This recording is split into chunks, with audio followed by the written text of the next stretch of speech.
귀한 찬양 감사를 드립니다. 지금은 감사의 시즌입니다. 물론 우리가 언제나 감사해야 되는 시즌이지만 다음 주 추수감사주의를 앞두고 우리가 감사의 시즌을 좀 지냈으면 좋겠습니다.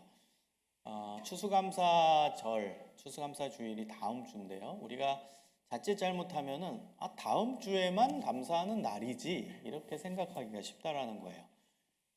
그렇기 때문에 우리가 좀 감사에 대한 의미를 좀 깊이 있게 생각하며 아예 시즌으로 함께 이 기간을 보냈으면 좋겠어요.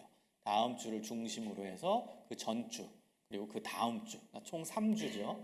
3주에 걸쳐서 감사가 무엇인가, 우리가 회복해야 되는 감사는 무엇일까 좀 깊이 있게 생각하는 것에서 그치면 안 되겠죠. 우리의 일상적인 삶 속에서 그 감사를 실제적으로 실천하는 3주간의 훈련의 기간이 됐으면 좋겠어요. 여러분, 훈련이 되면은 그 다음은 습관이 되는 겁니다.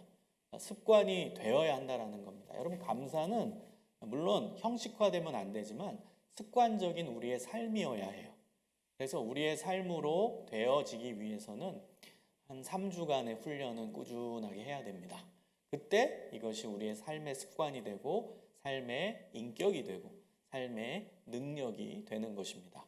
그래서 여러분 한 3주간 이제 감사의 메시지를 함께 나누면서 좀 하나님의 뜻을 깨닫는 시간이 되었으면 좋겠습니다. 자, 여러분 오늘 제목이 무엇이죠? 자족이 가능한가 과연? 이런 주제입니다. 자족이 있어야 사실은 감사가 나오는 것이거든요. 자족이 없으면 사실은 감사하기가 상당히 어렵습니다. 자족이 뭐냐? 자족은 상황에 대한 만족입니다. 그게 자족이에요. 그러니까 상황을 감사함으로 받아들이니까 만족하다. 그러니까 감사라는 단어와 자족이라는 단어는 같이 연결되는 겁니다. 자족을 해야 감사가 나오는 거예요. 내가 지금 주어진 조건 속에서, 나의 삶에 주어진 여건 속에서 그것을 받아들여야, 그 상황을 받아들여야 만족이 되고 감사도 나올 수 있다는 것입니다. 그래서 여러분, 자족은 내가 지금 살아가고 있는 이 환경, 내가 살아가고 있는 이 조건, 내가 살아가고 있는 이 상황에 대한 만족, 그것이 자족이라는 것입니다.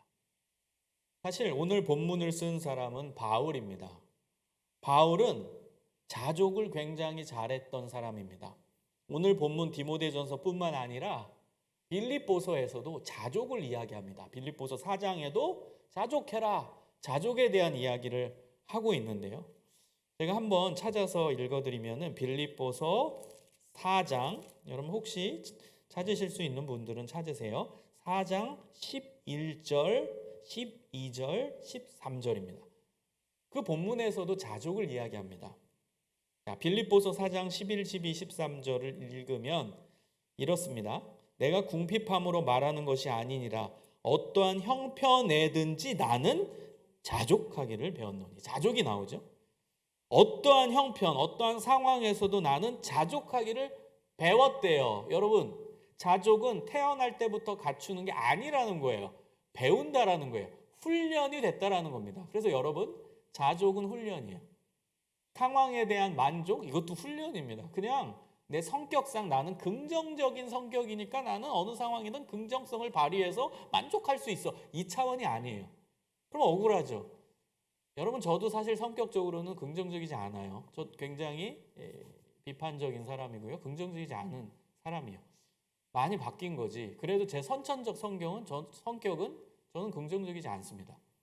긍정적인 사람만 자족하는 게 아니라는 거예요. 자족은 후천적으로 배워가고 신앙 안에서 훈련돼서 갖추어야 한다는 거예요. 그게 자족이에요.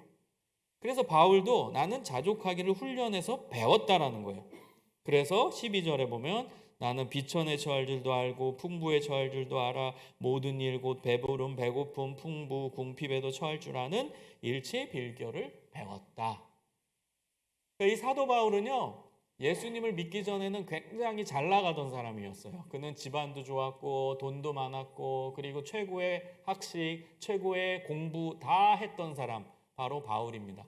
여러분 이스라엘 안에서 바울처럼 굉장한 사람을 찾아보기가 힘들 만큼 그는 어마어마하게 부자였으면서 집안 출신도 좋았고요. 그 다음에 최고의 학식과 학벌을 가지고 있던 엘리트 중에 엘리트가 바로 바울이었어요. 그런데 예수님을 믿고 나서 그가 완전히 모든 걸 버리죠. 그리고 평범한 인생을 살지 않고 예수님을 전하면서 온갖 핍박을 받는 삶을 살아요. 죽을 고비도 어마어마하게 많이 경험하게 됩니다. 돌에 맞아 죽을 경험도 해요. 선교여행 떠나다가 배가 파손해서 물에서 헤매다가 익사할 뻔도 했어요. 그리고서는 동족들이 자기를 신고해가지고 죽이려 합니다. 엉덩이로 때리기도 합니다. 태장에도 맞았다고 나와요. 그 다음에 돌을 던져서 죽이기까지 하고 그 다음 내가 너무 많이 사람들한테 맞아서 죽을 뻔한 고비를 3번이나 넘겼다. 40에 하나 감한매를 3번이나 맞았다. 이렇게 나와요. 당시에는 40대 때리면 사람이 죽는다라고 여겼기 때문에 40에 하나 감한매 39대를 맞았다. 이 말은 죽도록 맞았다는 겁니다. 그가 뭘 잘못했길래 이렇게 주변 사람들한테 많이 맞았을까요? 왜 이렇게 돌도 맞고 여러 고난을 당했을까요? 당시에는 예수님을 믿는 게 불법이었어요. 예수님을 전하는 게 불법이었어요. 그래서 예수님을 전하는 이 바울을 유대인도 눈에 가시같이 여겼고 이방인도 눈에 가시같이 여겼어요. 그래서 어떻게 하면 이 바울을 죽이려고 했다라는 거예요. 예수만 안 믿으면 되는데 이 예수를 너무너무 이 바울이 잘 믿었고 또 자기만 믿는 게 아니라 예수님을 증거하고 전하는 삶을 살았기 때문에 가장 많은 핍박을 받으면서 살았다라는 거예요. 크리스찬 중에서도 가장 많은 핍박, 가장 많은 고난을 당한 사람, 그 사람이 바로 바울이었다는 거예요. 극적이죠? 바울의 인생이. 예수 믿기 전에는 모든 걸 다 누려봤고 최고의 것, 뭐 부자, 그 다음에 뭐 자기가 누리고 싶은 거 다 누려봤고 예수님 믿고 나서는 이거는 평범한 사람의 삶이 아니라 돌에 맞고 맞아 죽을 뻔한 경험을 하고 그다음 선교여행하다가 길을 잃어버리고 또 배가 파손해서 죽을 뻔하고 이런 어마어마한 또 고난의 삶을 살았다라는 거예요. 그 결과 나는 상황에 만족하는 자족의 방법을 찾고 배웠다 이거예요. 최고도 경험해보고 최악도 경험해보고 이런 삶도 경험해보고 아픈 적도 있고 이 모든 상황 속에서 바울은 하나를 배웠는데 그 배움이 바로 자족이었다라는 거예요. 상황에 대한 만족을 배웠다라는 거예요. 그래서 빌립보서 4장 13절을 한 번만 더 보세요. 4장 13절에 내게 능력 주시는 자 안에서 내가 모든 것을 할 수 있느니라. 이것은 제가 일전에도 해석을 정확하게 해드렸죠. 이것을 더 정확히 해석을 하면 내게 능력 주시는 자 안에서 내가 모든 상황을 참아낼 수 있고 자족할 수 있다 이런 뜻이에요. 뭐 엄청나게 뭐 내가 큰 일을 하겠다 모든 거 할 수 있다 이런 자신감의 표현이 아니라 자족하는 능력이 내 안에 있으니까 어떠한 상황에서든지 나는 모든 상황을 극복할 수 있는 자족, 모든 상황에 만족할 수 있는 자족이 내 안에 있다라는 고백입니다. 내게 능력 주시는 자 안에서 내가 모든 것을 할 수 있느니라. 내게 능력 주시는 하나님 안에서 내가 모든 상황 안에서 자족할 수 있느니라. 이런 뜻이에요. 여러분 자족이 능력입니다. 어떤 상황에서든지 자족할 수 있는 힘을 갖고 있는 사람이 정말 능력 있는 크리스찬이 될 수 있다는 거예요. 다시 오늘 본문으로 돌아와 보세요. 오늘 본문으로 다시 돌아오면은요. 사도 바울은 아주 심플하게 상식적인 이야기를 합니다. 우리가 자족할 수밖에 없는 이유는 7절을 보세요. 우리가 세상에 아무것도 가지고 온 것이 없으며 또한 아무것도 가지고 가지 못하리니. 너무 상식적인 얘기죠. 여러분 우리가 태어날 때 돈 한 푼, 1원 한 푼 가지고 태어난 게 아닙니다. 그렇죠? 발가벗긴 채로 우린 태어났어요. 여러분 아기 때 우리는 기억이 안 나지만 아기 때 사진 있으시면 알잖아요. 태어날 때 사진 혹 가지고 계신 분들 보면 뭐 갖고 나왔어요? 옷 입고 나왔어요? 신발 신고 나왔어요? 아무것도 안 갖고 나왔어요. 빈손으로 왔다라는 거예요. 사도 바울은 어떻게 보면 오늘 본문은 약간 철학자 같아요. 뭐 상식적인 얘기지만 철학자들 이런 얘기 많이 하거든요. 태어날 때 우리는 아무것도 안 가져간다. 아무것도 안 갖고 왔다. 그리고 죽을 때도 아무것도 안 가지고 간다. 공수래 공수거. 아무것도 없고 아무것도 없이 간다. 그래서 우리는 태어날 때 아무것도 가지고 나온 게 아니라는 거예요. 죽을 때도 아무것도 가지고 갈 수 없다라는 거예요. 자, 그러면 아주 쉬운 이야기로 태어날 때 아무것도 없었는데 지금은 아무리 아무것도 없는다 한들 밥 한 끼는 먹고 살지 않냐 이거예요. 여러분 우리 삶에 적용해 보세요. 여러분 태어날 때는 시계가 뭐가 있어요? 뭐 옷이 어디 있어요? 넥타이가 어디 있어요? 신발이 어디 있어요? 안경이 어디 있어요? 아무것도 없었어요. 아무것도 없는 채로 나왔는데 지금 여러분 10여 년의 인생을 사신 분도 있고 20여 년의 인생을 사신 분도 있고 30여 년의 인생을 사신 분도 있고 40여 년, 50여 년, 60여 년의 인생을 사신 분은 여기 앉아 계세요. 여러분 삶을 보세요. 가진 거 있어요? 없어요? 있죠? 가진 게 나는 1원도 없다. 여기 아무도 없을 거예요. 땡전 한 푼 없다. 여기 아무도 없을 겁니다. 다 가진 게 있어요. 우리의 비극은 비교해서 문제인 거지. 여러분 스스로를 보세요. 가진 게 있어요. 자, 넥타이 저 매고 있죠? 양복 입고 있죠? 시계 차고 있죠? 안경 끼고 있죠? 신발 신고 있죠? 제가 응애응애 태어날 땐 이 아무것도 없었어요. 이 모든 게. 근데 저는 지금 갖고 있잖아요. 근데 왜 만족 못하냐? 이게 사도 바울의 논리예요. 태어날 때 아무것도 없었는데 제로였는데 지금은 갖고 있지 않냐 이거예요.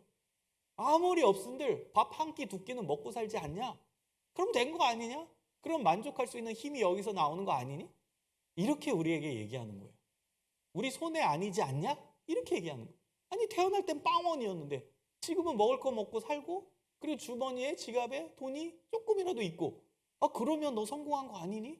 태어날 때는 아무것도 없었는데 제로였는데 지금은 제로가 아니지 않냐? 이 논리인 거예요. 그래서 우리는 누구나 자족할 수 있다는 거예요. 그게 사도 바울의 가르침입니다. 누구든 자족할 수 있다. 왜? 지금 우리는 갖고 있잖아. 안경이라도 쓰고 있고 옷이라도 입고 있고 하나라도 갖고 있고 여러분 여기서 밥 한 끼 나 못 먹는다. 하루에 한 끼 전혀 못 먹는다. 없잖아요. 한 끼는 드실 수 있잖아요. 그럼 우리는 모두 다 자족할 수 있다는 거예요. 여러분 명쾌하죠? 너무 상식적인 얘기지만 명쾌하죠? 여러분 손해가 아닙니다. 여러분 태어날 때 아무것도 없었어요. 지금은 여러분 갖고 계신 건 많아요. 비교 평가만 하지 않고 상대 비교만 안 하면 우리는 우리가 태어날 때와 지금의 상황을 보면 우리 너무 많이 누리고 사는 거예요. 너무나 많은 것을 가지고 사는 사람입니다. 그래서 어떤 상황에서든지 우리는 자족할 수 있다는 거예요. 그리고 자족이 왜 중요하냐 신앙생활에서 그 자족이 중요한 이유는 하나님이 내 모든 상황을 아신다는 믿음을 기반으로 하기 때문입니다. 그래서 자족을 하나님께서 강조하신 거예요. 여러분 만약에 지금 내가 몸이 너무 많이 아파. 너무 아파. 그거 하나님 모르실까요? 내가 지금 몸이 너무 아픈데도 이 상황 속에서 자족한다? 쉽지는 않죠. 몸이 아프기 때문에 자족하기가 쉽지 않죠. 이 상황을 만족해요? 쉽지 않죠. 그런데 그 자족을 한다라는 건 사실 믿음의 표현이에요. 왜 믿음의 표현일까요? 하나님이 내 지금 아픈 상황도 아신다라고 믿기 때문이에요. 그러니까 이 자족은 믿음의 표현이기 때문에 중요한 거예요. 내가 지금 돈이 너무 없어. 경제적으로 너무 힘들어. 그래도 자족할 수 있는 것은 하나님은 내 지금 힘든 상황을 아신다라는 믿음이 전제되어 있기 때문이에요. 그래서 여러분 자족은 믿음과 관계되기 때문에 중요한 겁니다. 내가 지금 돈이 없는데, 내가 지금 몸이 아픈데, 내가 지금 실패했는데, 내가 지금 억울한 일을 발생하고 지금 너무 괴롭게 살아가고 있는데 우리 하나님 모르실까? 우리 하나님 모를까? 그래서 내가 너무 힘들다. 그럼 자족을 못해요. 그런데 지금 이 상황도 하나님의 손 안에 있지. 하나님은 내 이 어려운 상황도 다 알고 계시지. 하나님은 내 힘든 이 눈물의 상황도 다 알고 계시지. 그 믿음이 있으면 그 상황도 긍정적으로 바라보고 받아들일 수 있다는 거예요. 이게 자족입니다. 여러분 하나님께서는 우리에게 자족을 말씀하세요. 그래서 사도 바울은 6장 6절에 이렇게 얘기합니다. 자족하는 마음이 있으면 경건은 큰 이익이 된다. 여러분 경건이 뭐냐? 다른 표현으로 바꾸면 거룩입니다. 거룩. 거룩에 큰 이익이 된다. 거룩이 뭡니까? 죄가 없는 상태. 그게 거룩이에요. 하나님과 가까이 있는 상태. 이게 거룩입니다. 여러분, 하나님과 가까이 있는 상태, 이것을 위해서는 자족이 필요하다는 거예요. 자족. 왜? 믿음과 연결되기 때문이에요. 믿음. 자족은 믿음과 연결되니까 당연히 하나님과 가까워지는 그 거룩의 개념과 연결이 될 수밖에 없죠. 내가 지금 이 상황, 어려운 상황, 힘든 상황, 괴로운 상황 경험하고 있지만 이 가운데서 나는 하나님이 내 삶을 주관하시고 내 삶을 인도하시고 내 삶을 이끄시고 내 삶을 바라보고 계신다라는 걸 내가 받아들인다. 이게 믿음 아닙니까? 그럼 그 믿음 있는 사람은 하나님과 가까이 있는 사람이죠. 거룩한 사람이죠. 그러니까 자족은 거룩에 큰 이익이 된다. 하나님께 가까이 가는데 큰 이익이 된다. 이렇게 바울이 하나님의 말씀을 대언한 겁니다. 사랑하는 여러분, 자족 쉽진 않아요. 그러나 이것이 신앙생활이고 이것이 하나님께 가까이 가는 길이고 이 자족을 잘하는 사람이 좋은 신앙인이 되는 것입니다.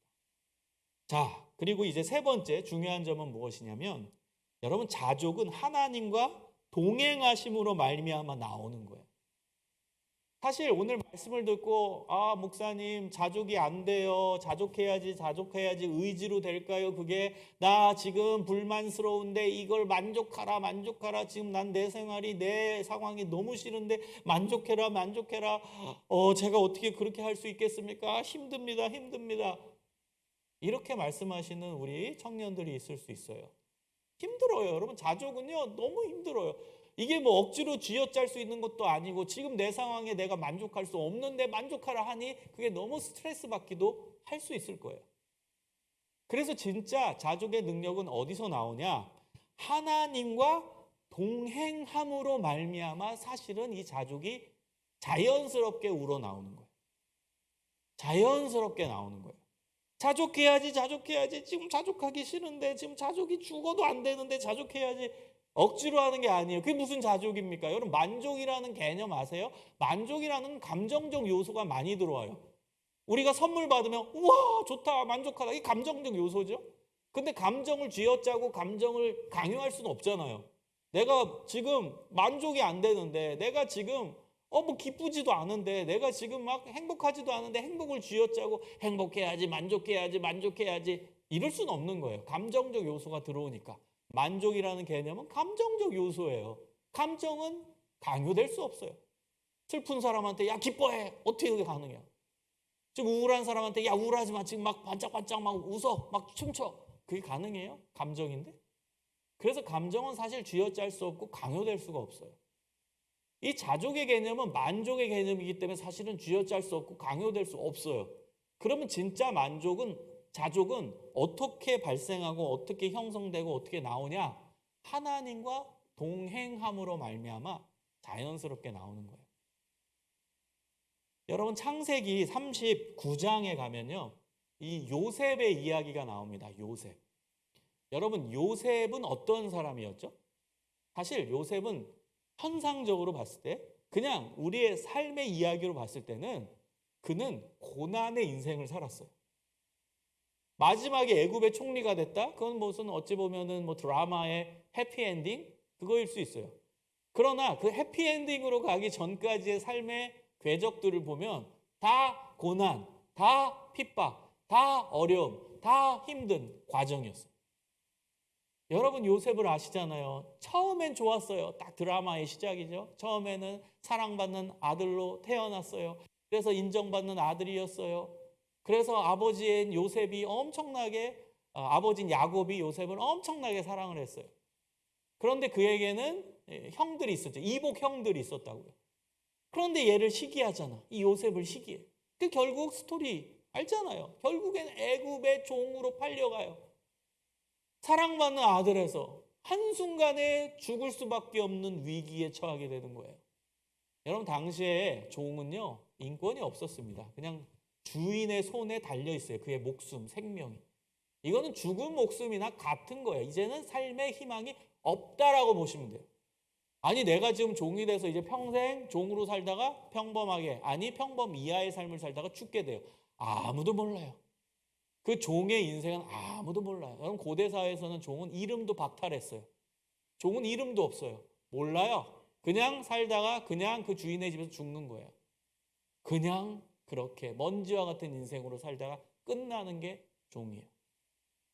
지금 요셉의 현실이라니까요. 종으로 팔려가서 이제 먼지 같은 인생을 사는 거예요. 여러분 거기에 무슨 희망이 있었겠어요? 무슨 평안이 있었겠어요? 무슨 만족이 있었겠어요? 무슨 자족이 있었겠어요? 괴로운 뿐이겠죠. 그 다음 인생은 또 알잖아요. 그 누명을 쓰고 결국 감옥까지 가는, 이거는 뭐 어마어마한 이제 막판 인생이 갔죠. 인생의 밑바닥까지 간 거죠. 이제는 더 이상 희망이라는 것조차는 생각할 수도 없는 상황까지 도래한 거예요. 이제는 감옥에서 끝난 거예요. 끝낸 인생이에요. 여러분 그게 요셉의 삶입니다.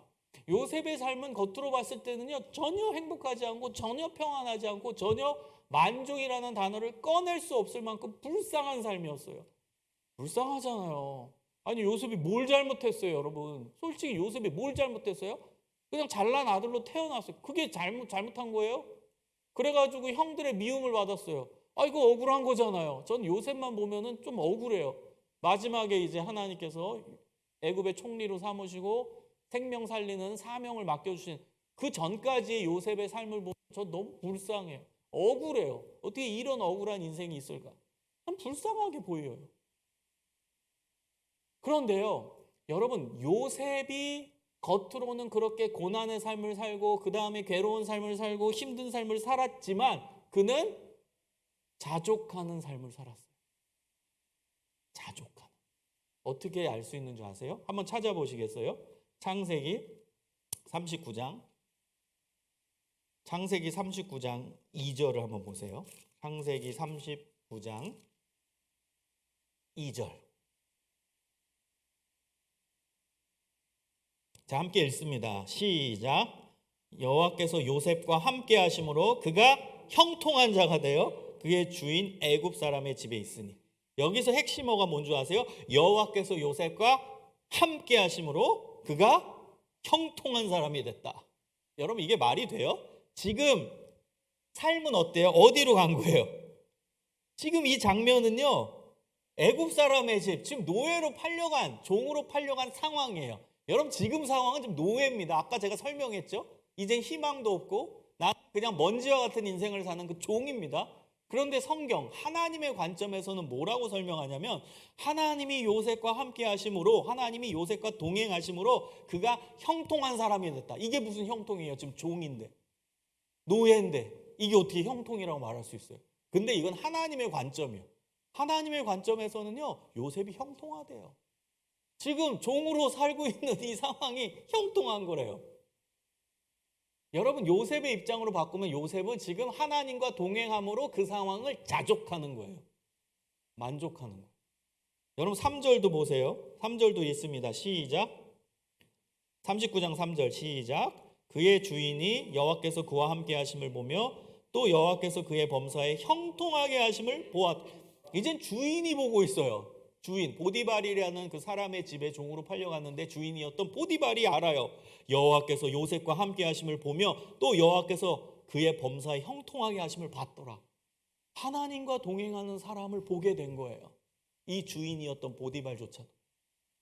얼마나 여러분 요셉이 만족하고 살았으면, 얼마나 자족하고 살았으면 이 주인이 딱 본 거예요. 얘는 다른 종과 다르네. 얜 다르다. 얜 달라. 얘는 뭔가 지금 뭘 믿고 있어. 얘는 그 알아봤더니 얘는 하나님을 믿어. 야, 하나님을 믿으면 이렇게 되는구나. 이렇게 자족하면서 형통하는구나. 하나님을 믿는 자는 이런 삶을 사는구나. 하나님과 동행하는 자는 이런 삶을 사는구나. 주인이었던 보디발이 종이었던 요셉을 보게 된 거예요. 하나님이 함께 하시는 걸. 그리고 자족하는 모습을 보게 된 거예요. 여러분 요셉의 일생에 이 구절이 얼마나 많이 나오는지 아세요? 하나만 더 찾아볼게요. 창세기 39장 23절. 이제는 감옥까지 간 그 상황이에요. 아까 감옥도 갔다고 그랬죠? 감옥까지 간 그 상황에서 성경은 뭐라고 기록하는지 한번 읽어보겠습니다. 39장 23절 시작. 간수장은 그의 손에 맡긴 것을 무엇이든지 살펴보지 아니하였으니 이는 여호와께서 요셉과 함께 하심이라 여호와께서 그를 범사에 형통하게 하셨더라. 똑같이 나오죠. 감옥에서조차도 하나님이 요셉과 함께 하신대요. 그래서 하나님이 형통하게 하셨대요. 그러니까 요셉은 만족하며 자족하며 살아갈 수 있었다는 거예요. 놀랍죠? 여러분, 자족하는 사람의 특징이 그래서 뭔 줄 아세요? 성실하게 삽니다. 지금 삶에 주어진 시간 속에서 성실하게 살아요. 성실하게 열심히 살아요. 요셉 종으로 팔려가서 너무너무 열심히 살아요. 너무너무 열심히 사니까 보디발, 주인이었던 보디발이 자신의 모든 것을 종에게 맡겨요. 여러분, 역사상 이런 일은 없어요. 주인이 종에게 모든 걸 맡겨요. 재산까지. 그거 가지고 튀면 어떡하려고. 모든 걸 맡겨요. 여러분, 얼마나 열심히 성실하게 살았으면 주인이 종에게 자신의 모든 걸 맡기겠습니까? 자, 감옥에 가서는 어떤 일이 일어나요? 조금 전에 읽은 23절, 39장 23절 그 바로 한 구절 위를 보면 22절에 보면 간수장이 옥중 죄수를 다 요셉의 손에 맡김으로 그 재반 사물을 요셉이 처리하고 간수장은 그의 손에 맡긴 것을 무엇이든지 살펴보지 아니하였으니. 여러분, 간수 중에 제일 높은 사람이 죄수였던 요셉에게 모든 걸 맡겨, 죄수까지 맡기고 자신의 업무까지 다 맡겼대요. 이게 어떻게 가능해요? 얼마나 성실하게 열심히 감옥에서도 생활을 했으면 간수 중에 제일 높은 사람이 자신의 일, 그 다음 죄수들을 똑같은 죄수였던 요셉에게 다 맡겨버렸대요. 여러분, 자족하는 사람의 전형적인 특징입니다. 지금 주어진 상황 속에서 최선을 다해 삽니다. 성실하게 삽니다. 열심히 삽니다. 이게 자족하는 사람의 특징이에요. 그 사람이 하나님께 진정으로 감사하며 사는 사람이에요. 그래서 여러분, 감사를 논할 때 자족을 먼저 논해야 돼요. 자족을 이해하고 자족을 알아야 한다는 것입니다. 사랑하는 여러분, 우리 자족하는 신앙인이 됩시다. 자족하는 신앙인이 우리는 되어야 돼요. 그래야 하나님은 우리를 요셉처럼 인도하실 것입니다. 여러분, 한 사람 한 사람이 마음 가운데 결심을 했으면 좋겠어요. 내가 지금 힘든 상황을 걸어가고 있더라도, 내가 지금 어려운 인생의 길을 걸어가고 있더라도, 지금 내 삶이 퍽퍽하고 괴롭고 눈물 나고 힘들지라도 요셉처럼 하나님과 동행하며 살아가겠다. 그리고 내게 주어진 삶 속에서 자족하며 최선을 다해 성실하게 살겠다. 여러분, 이 결심을 하는 믿음의 사람들이 되시기를 소망합니다. 하나님의 역사는 이런 사람들을 통해 이끌고 가는 겁니다. 하나님께서 성경에서 쓰신 인물들을 가만히 살펴보면 다 이런 패턴으로 살아갔어요. 하나님이 주신 인생의 시간 속에서 자족하면서 하나님이 주신 사명 속에 최선을 다해 살아가는 믿음의 삶을 살았다는 거예요. 지금 이 상황도 하나님 손 안에 있고 하나님이 다 알고 계시고 하나님이 인도해 주시는 삶의 과정이고 내용임을 받아들이며 지금 이 순간 이 순간을 최선의 삶으로 채워 나갔다라는 거예요.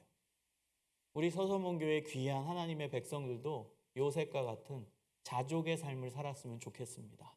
그리고 오늘 본문을 쓴 바울처럼 자족의 삶을 살았으면 좋겠습니다. 바울은 최선을 다해 어디에 있든지 무엇을 하든지 주님의 복음을 전하는 일에 최선을 다하는 성실한 삶을 살았다는 것입니다. 여러분, 이 시대에 이 자족의 대명사로 제가 이야기할 수 있는 분, 우리가 잘 알고 있고 또 제가 설교 시간에 종종 언급했던 우리 한동대학교의 이지선 교수님이 계십니다. 전신 화상을 입고 그걸 회복해서 많은 사람들에게 하나님의 은혜를 전해주고 있는 귀한 하나님의 사명자이십니다. 근데 이분의 저는 책을 다 읽고 강연도 유튜브에 웬만한 건 다 읽고 직접 또 이분과 또 이야기도 나누면서 와, 어떻게 이런 아름다운 인생을 살 수 있을까? 어떻게 이렇게 하나님이 기뻐하시는 삶을 살아갈 수 있을까? 그 중심에 오늘 설교의 제목이 있습니다. 자족.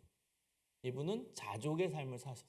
하나님을 믿기에 하나님을 의지하기에 하나님이 나와 함께 하신다는 동행의 믿음이 있기에 자족하는 삶을 살 수 있었다라는 것입니다. 여러분, 영상을 이제 볼 텐데요. 그 영상 속에 이 시대에도 요셉과 같은 인물이 있다. 이 시대에도 바울과 같은 삶을 살아가는 사람이 있음을 우리가 깨닫고 우리도 도전받고 자족하는 믿음의 삶을 살아가시기를 주님의 이름으로 축원합니다. 우리 함께 기도하겠습니다. 하나님 감사합니다. 바울처럼 요셉처럼 자족하는 삶을 살길 원합니다. 감사의 시즌에 감사할 줄 아는 사람이 되게 하여 주시고 감사로 제사를 드리고 감사로 예배를 드릴 수 있는 온전한 신앙인들 되게 하여 주시옵소서. 예수 그리스도의 이름으로 간절히 기도드립니다. 아멘.